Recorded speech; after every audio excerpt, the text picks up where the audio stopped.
계산 실수에 대해서 좀 말씀을 드리려고 해요. 사실 계산 실수의 원인은 세 가지가 있는데요. 첫 번째는 그냥 수학 공부 절대량 자체가 적어서 생기는 계산 실수가 있고, 두 번째는 연산 연습을 충분히 하고 갔어야 되는데 그러지 못해서 생기는 계산 실수가 있어요.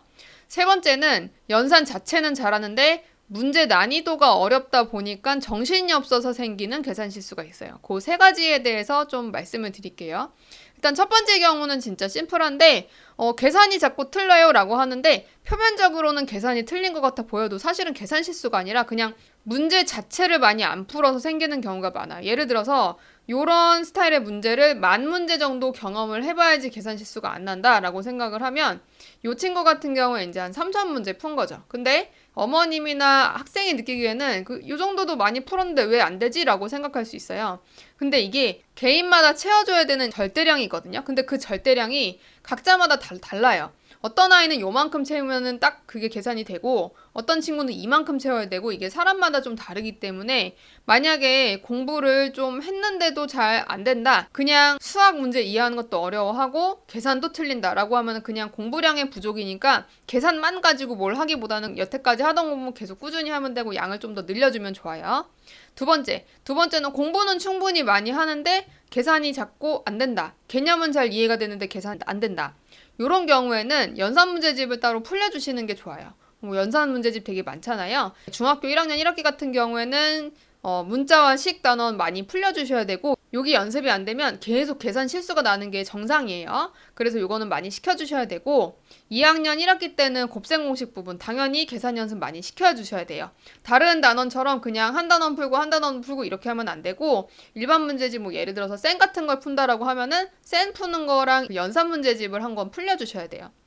그래야지 그렇지 않으면은 나중에 나오는 그런 문제들도 연산이 잘 안 되고 느려가지고 계속 발목을 잡게 되거든요. 그래서 1학년 1학기, 2학년 2학기, 그리고 3학년 1학기 인수분해 파트 요 부분 같은 경우에는 좀 많이 연습을 시켜주셔야 돼요. 일반 문제집만 한 권 풀어서는 안 되고 그 연산 파트만 계속 좀 연습을 해주셔야 됩니다. 그래서 그 연산 문제집 한두 권 정도 풀면 많이들 좋아져요. 그래서 그렇게 해주시면 되고 세 번째가 제일 골치 아픈 경우인데 어머님들이 그러시거든요. 계산 실수를 많이 해요.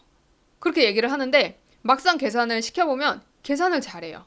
그래서 어머님들도 이렇게 보고 답답한 거예요. 계산만 하라고 그러면 되게 잘하는데 왜 문제를 틀려가지고 오는가? 왜 학원 시험에서 자꾸 틀리나? 근데 또 다시 풀라고 그러면 맞고 이제 어머님들 너무 답답하신 거죠.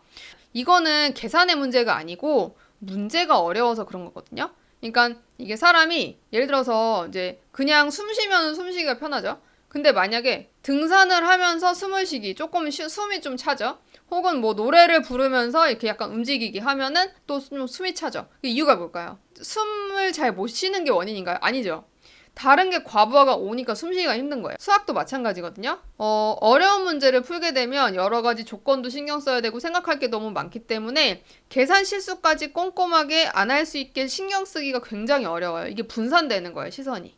그래서 조금 복잡한 문제 풀 때 계산 실수가 나는 건 표면적으로는 계산 실수이기는 하지만 사실은 계산 실수라기보다는 그 문제 자체가 버거운 겁니다. 그래서 이럴 때는 연산 문제집 풀리시기보다는 그냥 심화 문제를 더 풀도록 시간을 더 할애해 주시고 심화 문제 더 풀도록 뭐 문제집을 산다던가 이렇게 해서 좀 해주시면 되거든요. 그거는 시험이나 테스트에 나왔던 문제 자체가 버거워서 정신이 없다 보니까 틀려지게 된 거지 정말 계산을 잘 못해서 그렇게 된 건 아니에요. 근데 제가 어떤 케이스를 많이 보냐면 아이가 테스트 볼 때 계산 실수를 많이 하니까 연산을 잘 하고 있는데도 또 연산을 풀리는 거예요. 아이는 연산을 충분히 잘하고 있고 문제가 없는데. 그러면 소중한 시간이 많이 낭비되겠죠. 이게 유형별로 좀 살펴봤는데 이 유형별로 좀 맞는 솔루션을 찾아주셨으면 좋겠습니다.